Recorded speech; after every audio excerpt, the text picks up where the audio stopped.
I just woke up. Man, got off work, you know what I'm saying, and slept most of the day. I gotta stop doing that because it makes it hard for me to get up for work. Ugh. Anyway, man, everybody talking about the PS4 with PS2 playback. PS2 games might be coming to PS4. Now, I'm going to take a moment to say this.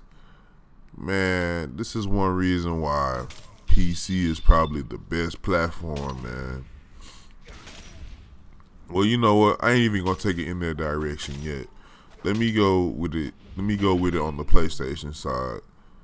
Because I got to think about the generation after this. What it'll be? The ninth generation of consoles? So, the way I see it, the ninth generation of consoles gotta have, man, backwards compatibility, man. They gotta be able to play every game that's come out on that platform, all the way from PlayStation 1, and if it's the Xbox, whatever the hell they decide to call it, the Xbox 2, they gotta be able to play all the way back to the regular Xbox games. Ugh. This current this current generation got to be able to be played. All of them, just everything from from the next generation, all the way back to the first generation of that system, man. Both of them, got to have backwards compatibility, man.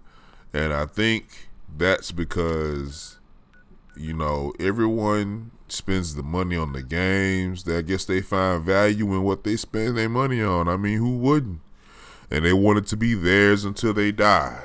You know what I'm saying? Like hoarding almost, which is kind of what collecting video games is in a sense, digital or whatever, man. So to me it only makes sense that just like how it is on PC where you can play games all the way back to the 90s or the 80s or whatever the oldest is, they have to make it that way on those platforms, on the consoles for next generation. I think it'll be the ninth generation or the 10th. I don't know, but that would make sense. That's something that should be a must-have for next gen. Now, where PC is concerned, PC has the ability to play any and every game just about in creation, man. I mean, because of emulation.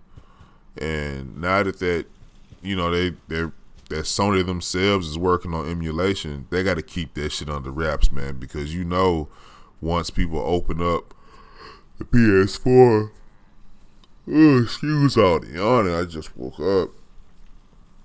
But now once it comes out that those games can be emulated, probably even now someone might be reverse engineering or copying the program or whatever so that it'll work on PC, modding the program so it'll work on PC in the game.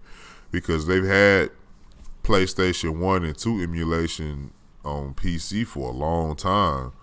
I mean, it's even so bad, well, not bad, but, good. But it's even so crazy that it works on Android phones. And I'm pretty sure it probably got an iPhone mod for PlayStation 1 also. I don't think there's a PS2 mod for Android yet, but I've seen it. I've actually played it on PC, but it's still a far cry from playing the actual game on PS2, man. But they got to do this for the next generation, and honestly, if they really want to make some money, both of them need to bring their games to PC. Because PC players, it's already been shown that they will pay. Some of this year's hottest titles, man, or best titles, or however you want to label it, sold the best on PC, man. No matter whether you want to admit it or not. And these folks will spend money, man, provided that the value is priced right.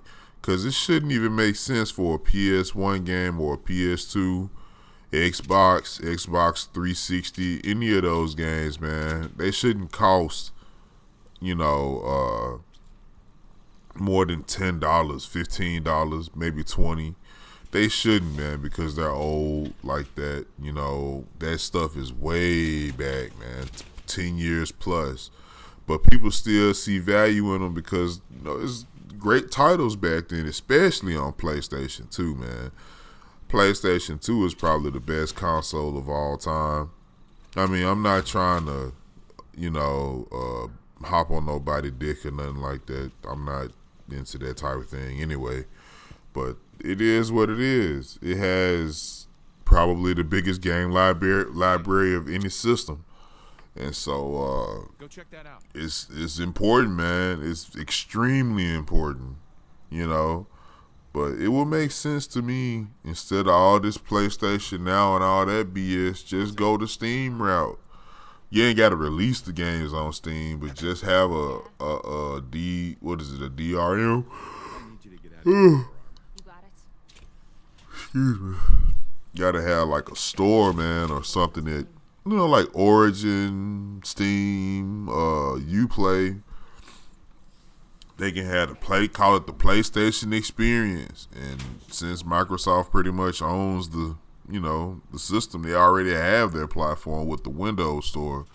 They can just have a section for Xbox One, Xbox 360 games and all of that, and just have the shit work on PC. That's just my take on it, because I know they're going to try to go, well, they already are trying to go, like with EA, the pay to play every month thing.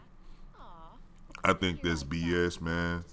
Folks should be able to just buy the individual game, or even do that too, if people want to do it.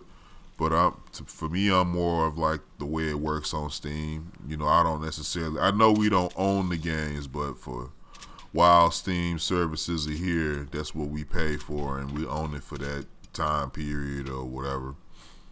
And that's fine for me, man. That works. I'd rather pay for the game and be able to play it unlimited amount of times without having to worrying about paying a monthly fee. That reminds me of Xbox Gold or PlayStation Now.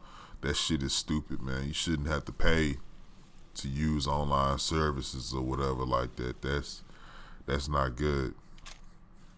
But anyway, hey, more power to everybody that play games, but hey, I'm on the PC side of it, man. I just see it as a simpler platform.